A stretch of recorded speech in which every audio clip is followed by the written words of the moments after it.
프랑스의 어느 사격 훈련장에서 군인들의 훈련이 한창 진행되고 있습니다. 그런데 유독 두 명의 군인의 사격 모습에 모두의 시선이 쏠리고 있는데요. 아마 이 두 사람의 대결 구도가 형성된 듯합니다. 계속된 사격에도 승부가 결정나지 않자 교관이 이두를 대이고 어디론가 인솔해 가는데요. 과연 이 부대에서 무슨 일이 벌어지고 있는 것인지 사연 들려드리겠습니다. 안녕하세요. 저는 프랑스 웨인 부대에 복무 중인 폴란드 출신 안드레이입니다. 프랑스 웨인 부대는 그 나라 국민이 아닌 외국인으로 편성된 부대입니다. 왜 외국에서 군인 생활을 하느냐 궁금해하는 사람도 있지만 프랑스는 군인에 대한 처우가 확실하며 기본 복무를 마치면 프랑스 국적을 취득할 수 있어 많은 나라의 군인 출신 남성들이 지원하고 있습니다. 특히 저희 부대는 웨인 부대 중에서도 엘리트 부대로서 다양한 분쟁 지역에 참전하며 핵심적인 역할을 수행하고 있습니다. 주로 정찰부터 산탄, 총격, 특수임무, 인질구출까지 다양한 임무를 담당하고 있지요. 그래서 저희 부대마크만 보면 먼저 격려해주고 우러러보는 프랑스 군인들도 있습니다. 어느 날 저희 소대에 이석도라는 한국인 신병이 들어왔습니다. 그는 한국 특전사 출신으로 전역 후 사기를 당해 극단적 선택을 생각하다가 마지막 동아줄이라는 생각에 프랑스 웨인 부대에 지원했다고 하더군요. 석도를 인솔해온 하비병장은 석도의 사격 실력이 놀라울 정도라며 훈련소에서 단 한 발의 실수도 하지 않은 굉장한 실력을 가지고 있다고 말했습니다. 그 말에 저는 코웃음 치며 하비병장의 말이 저희 소대를 놀리기 위한 농담이라고 생각했어요. 평소 한국 군대는 실전 경험도 없는 그저 무기만 잘 만들어 수출하는 국가라고 생각했기 때문입니다. 한국의 특수부대는 이름만 특수부대이고 제대로 된 훈련을 받지 않는다는 소문도 들었었죠. 이런 소문으로 인해 한국의 특수부대에 대한 제 인식은 그다지 좋지 않았습니다. 그런데 석도는 그런 소문과는 전혀 다르게 훈련에 임하는 태도나 훈련 결과를 보면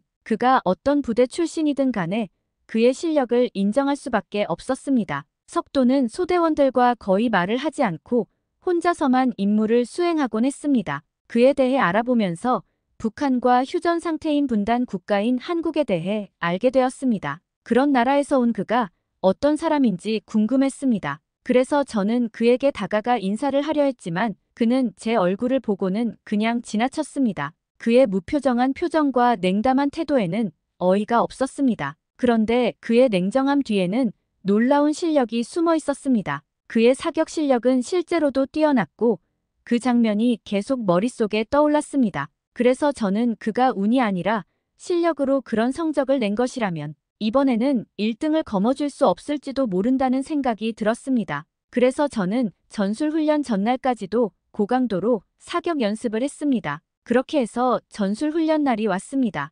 그동안 열심히 훈련한 저는 자신이 있었습니다. 하지만 석도는 사격뿐만 아니라 체력과 전투에서도 뛰어난 실력을 보였습니다. 그래서 그는 모든 부문에서 상위권에 속해 있었고 대망의 사격 훈련이 남아 있었습니다. 사격 훈련이 시작되었습니다. 50m부터 500m까지 다양한 거리에서 표적이 올라오고 각자에게는 30발의 총알이 주어졌습니다. 훈련 방식은 많이 맞춘 사람이 계속 남는 경쟁 형식이었습니다. 병사들의 땀방울들이 모래바람에 뒤섞이는 가운데 옆사로의 병사가 특히 눈에 띄었습니다. 바로 석도였는데요. 저희 둘의 사격은 예리하고 정확했고 30발의 총알은 모두 표적을 찢어 놓았습니다. 사격장에는 결과에 대한 존경의 목소리가 울려 퍼졌습니다. 그렇게 승부가 나지 않자 그때 교관님이 중앙으로 나아갔습니다. 교관님은 저희 둘을 권총 사격장으로 데려갔고 5가지 표적을 더 많이 맞힌 사람이 이긴다고 선언했습니다. 저희 둘은 각각 5발의 총알을 표적에 꽂았고 이번에도 역시 승부는 나지 않았습니다. 그러던 중 교관님은 자신이 가지고 있는 담배를 꺼냈습니다. 교관님은 담배를 저 멀리 던진 후 이 담배를 맞춘 사람이 이기는 거다라고 말했습니다. 구경하던 병사들은 이건 말도 안 된다며 보이지도 않는 표적을 권총으로 맞출 수 없다며 웅성거리기 시작했고 이내 사격장 분위기는 마치 세상이 숨을 죽인 듯 긴장감이 가득 찼습니다. 그때 동양인 병사 석도가 총을 들었습니다. 그의 눈동자에는 담배만이 비치고 있었습니다. 그리고 대략 30초 후 한 발의 총성이 사업장을 가득 채웠습니다. 한편 저는 담배를 조준했지만 표적이 너무 작아 정확하게 조준하기 어려웠습니다. 저는 1분 동안 고민하다가 마침내 총을 쐈지만 담배는 그대로 있었습니다. 그때 사격장의 분위기가 변했습니다. 병사들이 석도를 가리키며 속삭이기 시작했습니다. 그들의 시선을 따라갔더니 담배는 원래 있던 자리에서 사라져 있었습니다. 석도의 총알이 담배를 명중시킨 것이었습니다.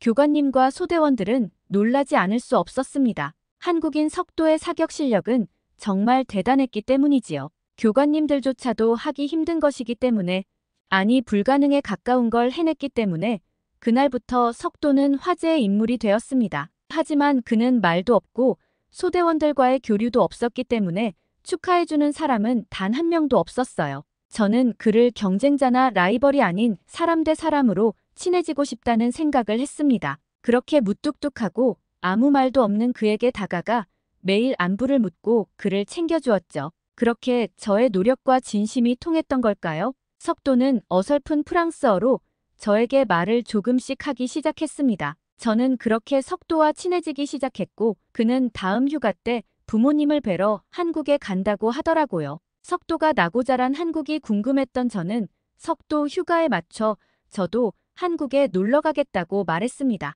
석도는 너무가 기쁜 표정으로 한국에 오면 풀코스로 대접해주겠다 말해주었습니다. 석도가 휴가를 나간 지 이틀 뒤 저도 휴가를 얻어 프랑스 샤골 공항에서 한국행 비행기에 올라탔습니다. 그렇게 비행기를 타고 한국에 도착했는데 제가 머릿속으로 알고 있던 한국과는 너무 달랐습니다. 공항에 도착하니 정말 깔끔한 내부와 공항의 크기에 압도되는 기분마저 들더군요. 제가 알고 있던 한국은 아직 전쟁이 끝나지 않은 휴전 국가라고 들었는데 어떻게 이런 건물을 지을 수 있는 건가 싶었죠. 놀라운 건 그뿐만이 아니었습니다. 프랑스 공항에서는 입출국하는데 1시간이 넘게 걸려 시간이 많이 소요되었는데 한국에서는 정말 편리하게 여권과 비자를 전자로 할 수 있었기에 미리 신청해 놓은 비자로 빠른 입출국을 진행할 수 있었어요. 수화물을 받는 것조차 너무나 편리했습니다. 엄청나게 많은 수화물 받는 곳뿐만 아니라 디지털로 제 가방이 어디서 언제 나오는지 알 수 있었어요. 그렇게 저희는 모든 절차를 마치고 게이트를 나왔는데 인천공항은 다니면 다닐수록 정말 매력적인 곳이었습니다. 곧 석도에게서 연락이 왔습니다. 인천공항으로 저를 마중 나오려 차를 운전해서 오고 있었는데 고속도로에 교통정체가 심해서 2시간 정도 늦을 것 같다고 말해주었어요. 그래서 저는 정말 당연하게 공항 바닥에 앉아서 쉬겠구나 싶었는데 석도가 위치를 알려주며 어디론가 이동하라고 하더라고요. 석도의 설명을 듣고 도착한 곳은 호텔이었어요. 저는 정말 어이가 없었어요. 어떻게 공항 안에 이렇게 잠을 짤 수 있는 시설이 있는 건지, 심지어 그곳에서 샤워도 할 수 있더라고요. 프랑스 공항에서는 이렇게 편리한 인프라는 구축이 안 되어 있을 뿐만 아니라 만약 공항에서 잠깐 쉬어야 한다면 저뿐만 아니라 모두가 길바닥에서 쉬겠구나 생각할 겁니다. 그런데 한국에서는 호텔이라니요. 그렇게 저는 석도가 올 때까지 달콤한 휴식을 취했습니다. 2시간 뒤 석도가 인천공항에 도착했고 프랑스에서 매일 보던 석도였지만 한국에서 보니 더욱 반가워 보였습니다. 다음 날 석도는 저에게 놀러 가자며 제안했습니다. DMZ라는 곳이었습니다. 그곳은 대한민국과 북한 사이에 위치한 군사적인 활동이 금지된 비무장지대라고 설명해줬습니다. 이곳에는 일반인도 출입이 가능하여 자유롭게 관광할 수 있다고 해서 신기했습니다. 저는 한국에 오기 전까지는 아직 휴전 국가라는 말을 들었기 때문에 갑작스러운 긴급 상황 같은 일이 많이 있겠구나 싶었지만 이곳을 방문해보니 당장 전쟁을 하는 건 아니라는 걸 느꼈어요. 하지만 언제 북한이 쳐들어올지 모르기에 항상 만반의 준비를 해놔야 하는 곳이 한국이라고 생각 들었어요. 처음에는 제3당구를 갔는데 그곳은 북한이 한국에 침투하기 위해서 만든 것이라며 설명해 주었어요. 전망대를 갔는데 북한의 마을과 도로 등을 관찰할 수 있었습니다. 그곳에서 저는 정말 신기한 일을 겪었습니다. 사람들이 단체 사진을 찍기 위해서 모르는 사람에게 자신의 핸드폰을 주면서 찍어달라고 부탁하고 있었어요. 정말 프랑스에서는 상상도 못할 일입니다. 왜냐하면 관광객들이 들고 있는 핸드폰이며 귀중품을 오히려 소매치기 하는 일이 빈번하게 일어나기 때문입니다. 그렇기 때문에 어떻게 한국에서는 저렇게 모르는 사람에게 줄 수 있는지 신기했어요. 그래서 석도에게 어떻게 저럴 수 있나 물어봤는데 석도의 말은 정말 저를 당황하게 만들었어요. 한국에서는 제가 핸드폰을 식당이나 카페에 두고 와도 아무도 안 가져갈 뿐더러 오히려 주인을 찾아주기 위해 노력한다고 말하는 거예요. 저는 그 말을 듣는 순간 말도 안 되는 한국의 시민 의식에 놀라웠어요. 저희는 그렇게 DMZ의 방문을 끝내고 저녁 시간이 되어서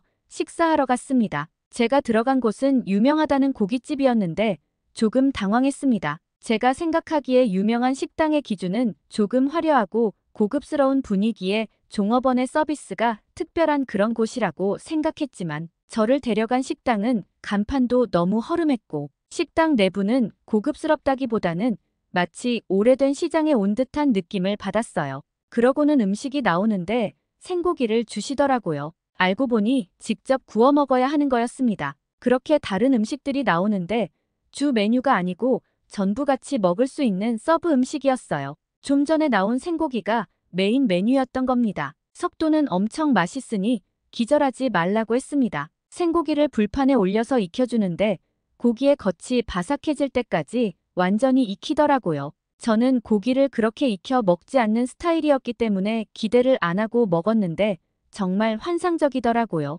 한국식 바비큐라고 소개시켜 주었어요. 옆에 같이 나온 반찬들과 먹으면 더 맛있다며 저에게 명이나물 파김치랑 같이 먹어보라고 해서 먹었는데 정말 같은 음식이지만 다른 식감과 맛이 나더라고요. 저는 정신없이 먹다 보니 불판에 있는 고기를 다 먹어버렸습니다. 삼겹살을 다 먹은 후에는 냉면이라는 음식이 필수라며 냉면도 같이 먹었는데 이름이 평양냉면이라고 하더라고요. 저는 평양은 북한이 아니냐고 물어봤는데 맞다고 하더군요. 맛만 있으면 되는 거지 하면서 저는 냉면도 순식간에 다 먹어버렸습니다. 저는 원래 음식을 그렇게 좋아하는 편이 아니었지만 삼겹살을 먹고 나서는 한국의 먹거리에 관심이 많아졌습니다. 그렇게 알차게 휴가를 보내고 다시 저는 프랑스로 돌아가야 하는 날이 되어버렸습니다. 길면 길고 짧으면 짧았지만 그동안 한국에 있으면서 좋은 것을 경험하고 많은 것을 배웠기에